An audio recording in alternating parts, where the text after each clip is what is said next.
There's a belief living inside you right now that you've never said out loud. You've never confessed it in a prayer group. You've never journaled it. You probably don't even have words for it yet. But it's been there, quietly, efficiently, working inside every prayer you've prayed since the moment someone used God's name to make you feel like you didn't fully belong. And here's what makes it so hard to see. It doesn't sound like doubt. It sounds like faith. It sounds reasonable. It sounds like spiritual maturity even. It sounds like this: God is real, God is good, God answers prayer, He moves in people's lives, I've seen it, but my situation might be different. That's it, that's the whole thing. And if you've been carrying church hurt, there's a strong chance some version of that sentence has been living in your chest for a very long time. Before we go any further, because this matters, you need to understand what actually happens inside a person when rejection arrives wrapped in spiritual language. When someone says, "God told me you're not ready," when a community slowly, consistently sends the signal that you exist somewhere near the edges of God's family, not fully out, but never fully in, when spiritual authority is used not to lift someone but to place them, the brain doesn't process that as church opinion.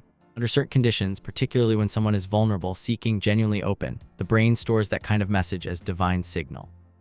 Not as human error, not as someone's bad theology, as a signal from God Himself.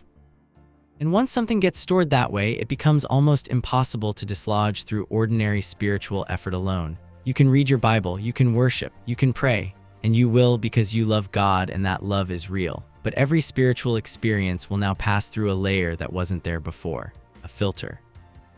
Not a wall you'd notice. A filter is something else entirely. A filter lets everything through, just slightly altered. And this particular filter does something very specific. It takes every promise, every answered prayer, every moment of God's faithfulness you witness in someone else's life, and it adds one quiet question to the end. But does that really apply to me, or am I the exception? You celebrate someone's breakthrough and you mean it. The joy is genuine. But somewhere underneath, a part of you quietly files their story under evidence of what God does for people, not evidence of what God might do for you specifically. You read a scripture promise and it lands in your mind perfectly. Theologically, you receive it, but it stops somewhere before it reaches your chest, before it becomes something you can actually breathe. And when a dry season comes, when prayer feels flat, when heaven feels quiet, you don't experience it as weather. You experience it as confirmation, as proof of something, as your situation being exactly as complicated as you suspected. None of that is a character flaw, none of it is weak faith. These are symptoms, and symptoms point somewhere. Here's what most healing conversations about church hurt miss, and why this matters more than it might seem at first. They treat the wound as relational. They say, people hurt you in the name of God, and now you're healing from those people. That's true, but it's incomplete. Because the deeper injury isn't what those people did to you. The deeper injury is what their actions convinced part of your nervous system about your standing with God.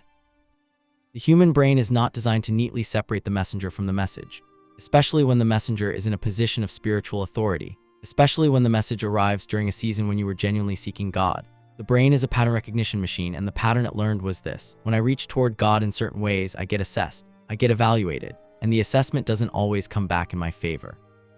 So the nervous system does what it was built to do. It adapts.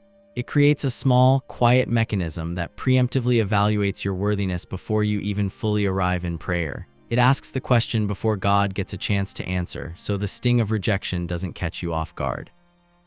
It thinks it's protecting you, and in a strange, broken way, it was trying to, but it has been protecting you from the very thing you need most. This is where something has to shift. Because the filter has one structural weakness. It was built on a timeline that is factually incorrect. The filter's entire logic rests on the assumption that your standing with God is something that gets established over time, through performance, through consistency, through the opinion of people who were positioned as gatekeepers between you and belonging. It assumes your spiritual worth has a before and an after, that it can be diminished, that it can be revoked. Ephesians 1:4-6 contains a sentence that doesn't argue with that logic. It doesn't enter the debate at all. It simply places you on a different timeline entirely. He chose us in Him before the foundation of the world. Read that phrase again, not as a doctrine to memorize, but as a fact to locate yourself inside of. Before the foundation of the world, before any church, before any community formed an opinion about your spiritual readiness. Before any person decided whether you were in or out, ready or not, worthy or marginal. Before any of the moments that left marks on you even existed, you were already chosen. That's not a consolation. That's not a don't worry, God still loves you despite everything. That is a timeline, and you were on it before anyone had the opportunity to evaluate you. The filter argues you have to earn your way back to full standing. Ephesians 1:4 answers, your standing was established before the concept of earning had anywhere to operate. The filter argues other people receive fully, your situation is complicated. Ephesians 1 answers with the same language for every believer, chosen, holy, blameless, adopted, accepted in the beloved. Not some, not the ones who performed well, not the ones whose communities approved of them. The beloved. The filter asks, does this really apply to me? And the only honest answer is that the question itself was planted by something that doesn't understand the timeline. Here is what healing from church hurt and prayer actually looks like when it's real. It's not the absence of pain. The pain may still be there. It's not forcing yourself to feel things you don't feel yet. It's something smaller and more specific than that. It's learning to return slowly to a verdict that was issued before the wound even existed. You were chosen before the foundation of the world, not after you cleaned yourself up, not after a community decided you were ready, before any of that, before all of it, before you ever did anything that could be evaluated or found lacking. The people who hurt you were working on a timeline that began when they met you. God's verdict on you was issued before time had a starting point. Those are not the same timeline. They were never competing. And this is what makes healing from church hurt different from other kinds of healing. You're not trying to convince yourself that what happened didn't hurt. You're not trying to make peace with people who may never change. You're doing something more precise than that.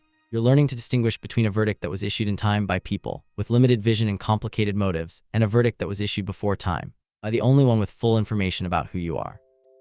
One verdict was formed based on what you looked like in a particular season, in a particular community, to particular people with their own wounds and their own agendas. That verdict is real. It left a real mark. It installed a real filter.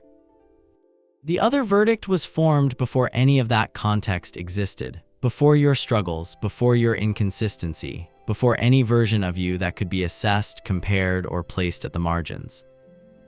That second verdict is the one that gets to define you, not because it's louder, it isn't. The filter is often louder, but because it was issued first, before anything else had a chance to speak.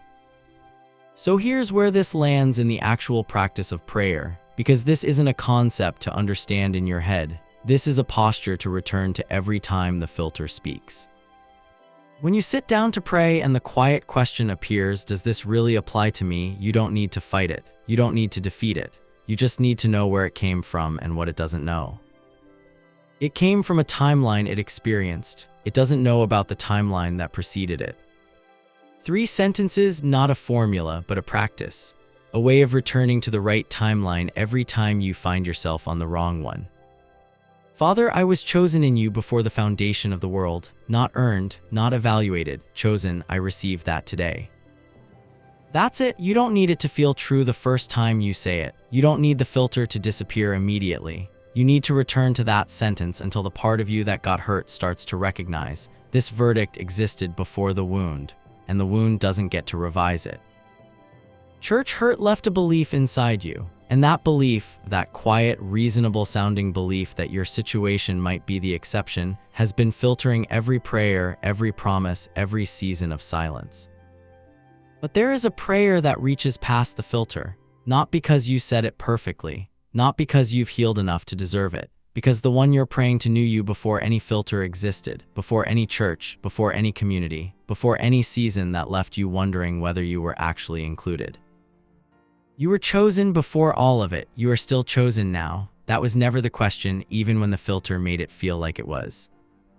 Come back to that as many times as it takes. Come back to that.